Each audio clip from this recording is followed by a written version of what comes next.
¿Cómo es posible que haya negros aquí? Las palabras cargadas de desprecio de un cliente blanco resonaron en todo el local, congelando el aire al instante. El silencio era total. Sin embargo, la frase que el dueño del local pronunció a continuación no solo dejó atónitos a todos los presentes, sino que cambiaría para siempre la vida de una pareja de afroamericanos que, después de haber sido destrozados por el racismo en Corea, pisaban por primera vez una humilde pensión en el corazón de Bolivia. Lo que ocurrió en ese pequeño rincón del mundo, en nuestra tierra, iba a demoler por completo su visión de la vida. ¿Es verdad que Bolivia, nuestro país, tiene un corazón tan grande como para acoger a todos por igual? Quédense conmigo y descubran una historia que los hará sentir un orgullo inmenso por ser bolivianos. Marcus Johnson era un exitoso importador de videos y productos de Estados Unidos. Junto a su esposa, Naomi, viajaba constantemente por toda Asia, buscando nuevas mercancías, cerrando tratos. Para ellos, Asia era simplemente un lugar de negocios, un continente donde la gente era fría, calculadora y distante.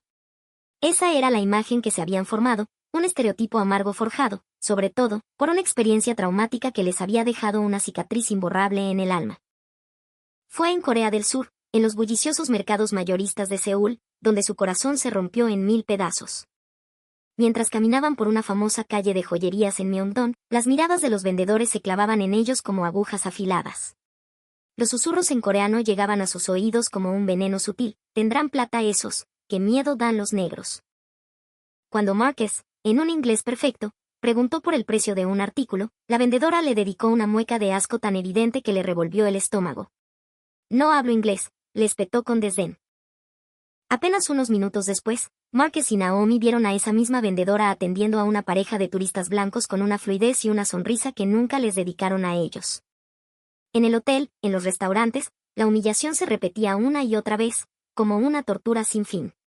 Corea del Sur, un país que se enorgullecía de su crecimiento económico del 3.1% anual y de ser la 12ª economía más grande del mundo, les mostró su cara más oscura. Sintieron en carne propia que, a pesar de todo su poder económico, el trato hacia los extranjeros, especialmente hacia la gente de color, era un abismo de intolerancia. Las estadísticas no mentían. Una encuesta internacional sobre progreso social clasificaba a Corea en el puesto 123 de 139 países en cuanto a la aceptación de extranjeros.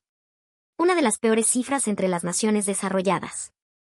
Ya estoy harto de Asia, pensaba Marcus desde lo más profundo de su ser. Pero el trabajo es el trabajo, y su siguiente destino ineludible era un país del que apenas sabía nada, Bolivia. Seguro será lo mismo, no, dijo Naomi con una mueca de resignación. La desconfianza hacia el mundo se había anclado en sus corazones como un ancla pesada y oxidada. Aún así, arrastrando los pies y el alma, aterrizaron en el Aeropuerto Internacional de El Alto. Lo que no podían ni imaginar en ese momento es que el aire frío y puro de esa tierra a más de 4000 metros de altura estaba a punto de cambiar sus vidas para siempre. Al llegar a La Paz, la ciudad que se descuelga por las laderas de la cordillera, experimentaron su primera gran sorpresa. El oficial de inmigración en el aeropuerto de El Alto los recibió no con sospecha, sino con una amabilidad que los descolocó por completo. Bienvenidos a Bolivia, les dijo con una sonrisa genuina, una calidez en su voz que jamás habían escuchado en Corea. Pero Marcus, aún prisionero de sus heridas, no bajó la guardia. Debe ser pura apariencia, se dijo a sí mismo, intentando proteger su corazón de otra posible decepción. En el hotel, al hacer el registro, la actitud del recepcionista fue radicalmente distinta a la que conocían. El botones que los ayudó con su equipaje ni siquiera pareció reparar en el color de su piel. Para él, eran simplemente huéspedes a los que servir con una sonrisa. Al día siguiente, mientras exploraban el fascinante y caótico mercado de las brujas, Marcus se enfrentó a una situación que hizo tambalear todas sus certezas. En uno de los puestos de artesanías, comenzó a negociar la compra de unas piezas de plata. Aplicó la misma táctica agresiva que siempre le funcionaba en Estados Unidos y que a veces surtía efecto en Corea: presionar, regatear al límite, mostrarse casi ofendido por el precio. Sin embargo, la vendedora, una chola paceña de rostro sereno y manos expertas, simplemente lo miró con una expresión de amable pesadumbre. Disculpe, caserito, pero nuestros precios son fijos, le dijo con una voz suave pero firme. Su tono era cortés, pero su postura era inquebrantable. Marcus, frustrado, subió el tono. Pues entonces me voy a otro puesto. Esperaba una reacción de pánico, un intento desesperado por retenerlo, como tantas veces había visto en Corea. Pero la mujer no se inmutó. Está en su derecho, caserito. Que le vaya bien. La respuesta lo dejó completamente perplejo. ¿Acaso a los bolivianos no les interesaba hacer negocio? Un sentimiento extraño, una pequeña duda, comenzó a germinar en su interior. Recorrió otros puestos y la historia se repitió. Nadie estaba dispuesto a bajar un centavo, pero en cambio, cada artesano, cada vendedor, se tomaba el tiempo de explicarle con un orgullo palpable la calidad de sus productos, el esmero de su fabricación. Esta platería la traemos desde Potosí, casero. Son nuestros artesanos, los mejores del mundo, quienes la trabajan a mano, pieza por pieza. El diseño de este aguayo se inspira en las flores de la cantuta, nuestra flor nacional.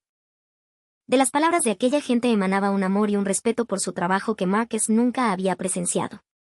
Al caer la tarde, se dio cuenta de algo increíble: la calidad de cada artículo que había visto superaba con creces, era incomparable a lo que había encontrado en los mercados de Corea. Los precios, aunque ciertamente más altos, tenían una justificación absoluta en el valor real de cada pieza. Quizás la forma de hacer negocios de los bolivianos tenía un porqué. Por primera vez, Márquez empezó a cuestionarse si su experiencia en Corea era la única verdad. Una pequeña grieta se abrió en el muro de sus prejuicios. Pero el verdadero terremoto emocional estaba por llegar. Al día siguiente, Márquez y Naomi se encontraron con un problema desastroso. Habían perdido en el hotel una maleta que contenía las muestras más importantes de su colección, diseños únicos prestados por un cliente muy exigente en Estados Unidos. El pánico se apoderó de ellos. Acudieron a la recepción, esperando la misma indiferencia fría que habrían recibido en Seúl, un encogimiento de hombros y un "lo sentimos, es su responsabilidad". En cambio, lo que sucedió los dejó sin palabras. El personal del hotel se movilizó de inmediato. No se preocupen, señores, vamos a encontrarla. Tengan por seguro que la encontraremos, les dijo el gerente con una convicción que los dejó helados. Y no eran solo palabras. Todo el hotel se puso en marcha por ellos. Recepcionistas, personal de limpieza, guardias de seguridad e incluso el propio gerente se unieron a la búsqueda, revisando cada rincón. Estaban atónitos. A pesar del esfuerzo, la maleta no aparecía. Márquez sentía que el mundo se le venía encima. Se acabó. Todo está perdido. Esos diseños eran irreemplazables, murmuraba, al borde de la desesperación. Cuando ya estaba a punto de rendirse, el gerente del hotel se le acercó con una nueva propuesta. Vamos a pedir ayuda a los comercios vecinos y a la policía. Aquí en Bolivia nos ayudamos entre todos, es nuestra forma de ser. Explicó que existía una cultura de solidaridad, una red invisible de apoyo mutuo. Y efectivamente, los empleados de las tiendas aledañas se sumaron a la búsqueda. El joven de la tienda de barrio, la dueña de la cafetería, incluso el librero de la esquina, todos buscaban la maleta como si fuera un problema propio, con una preocupación genuina en sus rostros. Y entonces, alrededor de las 3 de la tarde, ocurrió el milagro. Una señora que paseaba por una plazuela cercana encontró la maleta y, pensando que podría pertenecer a unos turistas, caminó varias cuadras hasta la estación de policía más cercana para entregarla. Cuando Márquez y Naomi la abrieron, con el corazón en un puño, no faltaba absolutamente nada. Ni un solo billete, ni uno solo de los valiosos diseños. Todo estaba intacto. Marcus no pudo contenerse más. Las lágrimas brotaron de sus ojos y rodaron por sus mejillas, lágrimas de alivio, de gratitud, de una emoción tan abrumadora que no podía procesar. En Estados Unidos, si pierdes la cartera, puedes darla por perdida para siempre. Pero aquí, en Bolivia, docenas de extraños se habían movilizado para ayudar a 2 extranjeros que no conocían de nada. Más tarde se enteraron de que en Bolivia, especialmente en el transporte público, la tasa de devolución de objetos de valor es altísima, casi del 100%. ¿Por qué?, le preguntó Márquez al gerente del hotel, con la voz entrecortada por la emoción. ¿Por qué han hecho todo esto por nosotros? La respuesta del gerente, tan simple y tan profunda, lo golpeó como un rayo, porque ayudar a alguien que está en apuros es lo normal, pues. Es lo que se debe hacer. Sin esperar nada a cambio, sin ningún interés oculto. Pura y simple calidez humana. Aquella noche, en la habitación del hotel, Márquez y Naomi hablaron durante horas. Los bolivianos. No tienen nada que ver con los coreanos, dijo Márquez. Quizás los equivocados éramos nosotros. Por primera vez, empezaron a darse cuenta de lo superficial que había sido su juicio, de lo injusto que fue meter a todo un continente en el mismo saco. La recuperación de la maleta dejó a Márquez con una mezcla de sentimientos. Por un lado, una gratitud inmensa. Por otro, un orgullo herido. Ser ayudado constantemente, sentirse tan vulnerable. Le hacía sentir inútil. En Estados Unidos, él era un hombre de negocios exitoso, siempre al mando, siempre en control. En Bolivia, se sentía como un niño al que todos cuidaban, y eso hería su ego. Esta vez, tengo que hacer algo yo, se dijo. Al día siguiente, se propuso interactuar, ser él quien ofreciera la amabilidad. En el desayuno, se acercó a una camarera. «Hablas un inglés excelente», le dijo con una gran sonrisa. La joven, en lugar de sentirse halagada, se sonrojó y bajó la mirada, visiblemente incómoda. No sabía que en Bolivia un cumplido tan directo a veces puede resultar abrumador. Por la tarde, en una de las tiendas de artesanías, intentó regalarle un reloj de pulsera al dueño, una táctica común en Estados Unidos para aceitar las relaciones comerciales. El artesano lo rechazó con una amabilidad exquisita. «Le agradezco de corazón su intención, caserito, con eso es más que suficiente».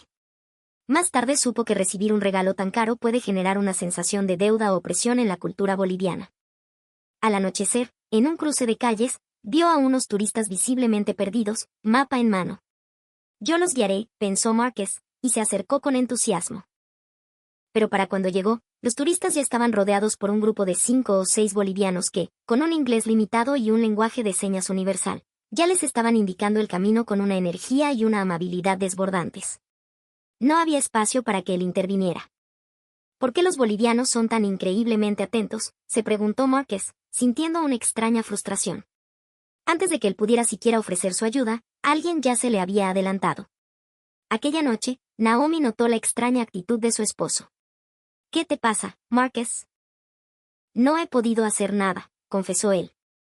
«Todos son tan amables, pero nadie me pide nada a cambio. Y eso, extrañamente, me hace sentir incómodo». Naomi entendió perfectamente lo que sentía. La frustración de solo poder recibir, pero nunca dar. «Pero, ¿no es eso algo maravilloso?», le dijo ella con ternura. «La amabilidad que no espera nada a cambio es la más pura que existe». Marcus, sin embargo, aún no podía comprenderlo. Estaba demasiado acostumbrado al toma y daca del estilo de vida americano. «Nuestros valores son completamente diferentes», concluyó, aunque en el fondo de su corazón sentía una creciente admiración por esa forma de ver la vida. Un encuentro inesperado fue el catalizador que finalmente transformó la mentalidad de Márquez. En una exclusiva joyería de la zona sur de La Paz, se topó con un hombre que parecía el arquetipo del millonario estadounidense. Se llamaba Richard Smith y ladraba órdenes a los empleados. «Este, ese y aquel de allá. Envuélvanlos todos. El dinero no es problema». Era una escena que Márquez había visto 1000 veces en su país.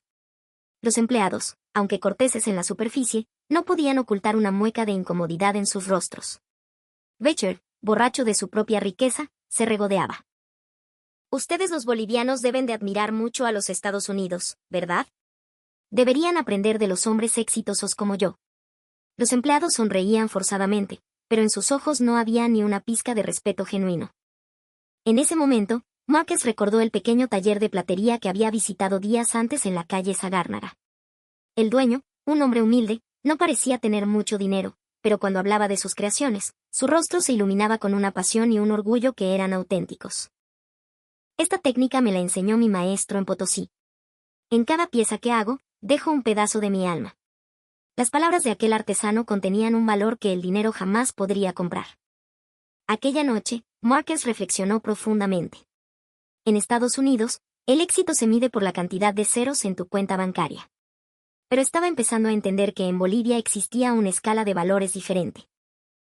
Al día siguiente, se encontró de nuevo con Richard, quien lucía un ostentoso collar que había comprado el día anterior.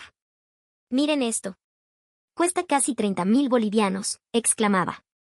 Sin embargo, la reacción de los paceños que lo veían era de una indiferencia total. Nadie parecía impresionado. Es más, su alarde era visto como un acto de mal gusto, de falta de clase. Fue entonces cuando Márquez lo comprendió todo.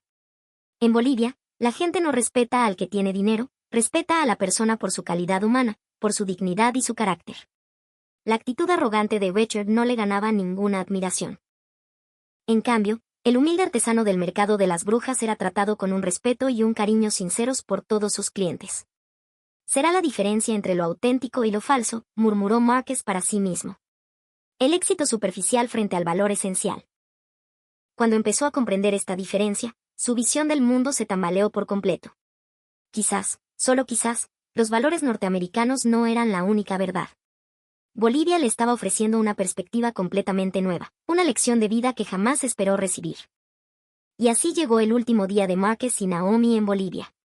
Decidieron visitar una pequeña y modesta pensión en un barrio tradicional de La Paz, un lugar recomendado por su sencillez y su deliciosa sopa de maní.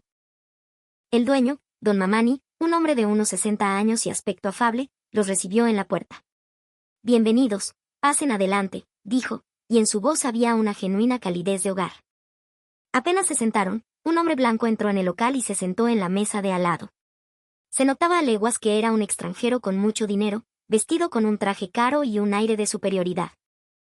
Mientras Marquez y Naomi hojeaban el menú, decidiendo qué pedir, el hombre de la mesa contigua comenzó a mirarlos con una expresión de absoluto asco. Y entonces, pronunció las palabras que cortaron el aire como un cuchillo. ¿Cómo es posible que haya negros aquí? Su voz, fuerte y clara, resonó en el pequeño comedor. Es un desperdicio darles una sopa tan rica como esta. Sus siguientes palabras fueron aún más crueles. Marcus y Naomi se quedaron paralizados, petrificados en sus asientos.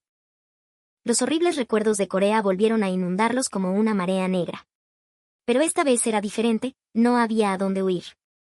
Los otros comensales, todos bolivianos, escucharon los insultos y se miraron entre ellos, visiblemente incómodos y molestos. El hombre blanco, sin inmutarse, continuó su ataque verbal. Oiga, dueño, ¿por qué no los echa de aquí? Seguro que usted también los odia, ¿verdad? En ese preciso instante, don Mamani se levantó de detrás de su mostrador. Marcus y Naomi se prepararon para lo peor. Seguro que nos echa. Nos va a humillar como en Corea, pensaron, con una punzada de desesperación. Sin embargo, lo que don Mamani dijo a continuación superó cualquier cosa que pudieran haber imaginado. Disculpe, señor. Le voy a pedir que se retire de mi local, dijo don Mamani, dirigiéndose al hombre blanco con una voz tranquila pero inquebrantable. En esta pensión no discriminamos a nadie por su raza o su nacionalidad. No aceptamos clientes con su forma de pensar. El hombre blanco se quedó boquiabierto. ¿Qué dice? Soy un cliente que paga. Valgo mucho más que estos negros. Pero don Mamani no retrocedió ni un centímetro. Esto no es una cuestión de plata, señor. Es una cuestión de dignidad humana. En ese momento, los otros clientes bolivianos comenzaron a hablar. Bien dicho, don Mamani, gritó un hombre desde una esquina. No podemos tolerar el racismo, añadió una mujer. Fuera de aquí. El hombre blanco, completamente aislado y humillado, se levantó y se fue del local hecho una furia. Don Mamani se acercó entonces a la mesa de Marquez y Naomi. Mil disculpas por el mal momento que les hice pasar, les dijo con sinceridad. Y luego, mirándolos a los ojos, añadió, para mí, todos los clientes son iguales. No importa el color de la piel ni el país del que vengan. Ustedes han venido a disfrutar de una buena comida, y por eso son mis clientes más valiosos. Marcus y Naomi no pudieron más. Las lágrimas que habían contenido durante años, las lágrimas de humillación, de dolor, de rabia, finalmente se desbordaron. Pero esta vez, eran lágrimas diferentes. Lloraron como nunca antes en sus vidas, porque nunca antes en sus vidas alguien los había defendido de esa manera. El acto de don Mamani fue un acto de pura justicia, un acto en el que eligió la dignidad por encima del dinero. El cliente blanco podría haber gastado mucho más, pero don Mamani eligió lo correcto. Esto es la calidez humana de Bolivia, susurró Naomi con la voz temblorosa. Don Mamani sonrió. Yo solo hice lo que cualquier ser humano decente debe hacer. Aquel día, la sopa de maní que comieron fue la más deliciosa de sus vidas. No solo alimentó sus cuerpos, sino que curó una herida profunda en sus almas. Al día siguiente, mientras se preparaban para volver a su país, Marquez y Naomi repasaban todo lo que habían vivido. Qué estúpidos hemos sido, dijo Marquez, con un arrepentimiento sincero. Juzgamos a todo un continente por una mala experiencia. Nos dejamos llevar por el prejuicio. Naomi sentía exactamente lo mismo. La amabilidad de los bolivianos no era una fachada, nacía directamente del corazón.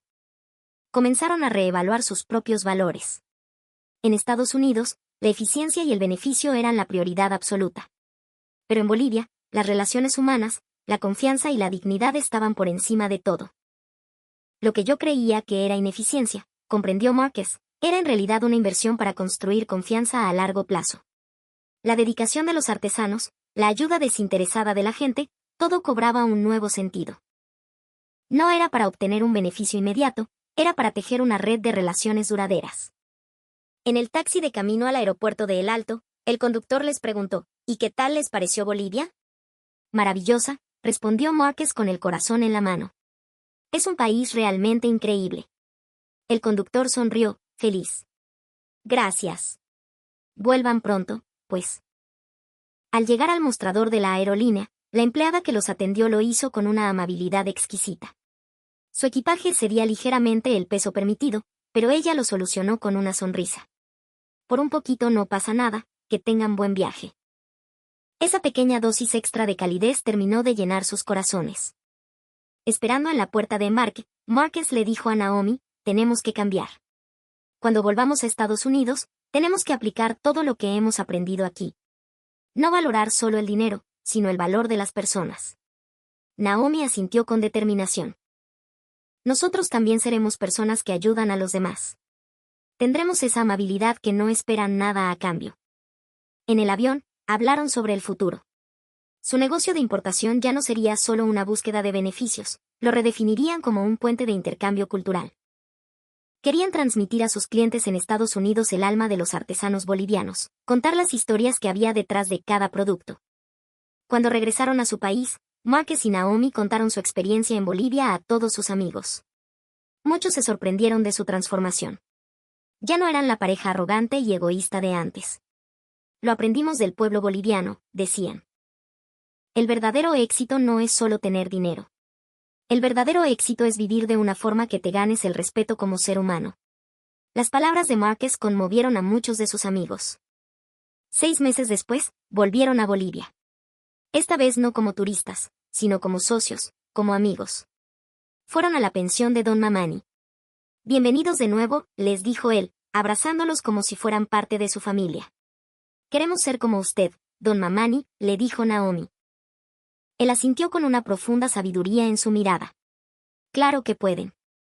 Si el corazón quiere, siempre se puede. A partir de ese día, comenzó una nueva vida para Márquez y Naomi. Con la riqueza espiritual que aprendieron en Bolivia, una riqueza que no se cuenta en billetes, siguieron adelante, llevando un pedacito del corazón de nuestra tierra a cada rincón del mundo.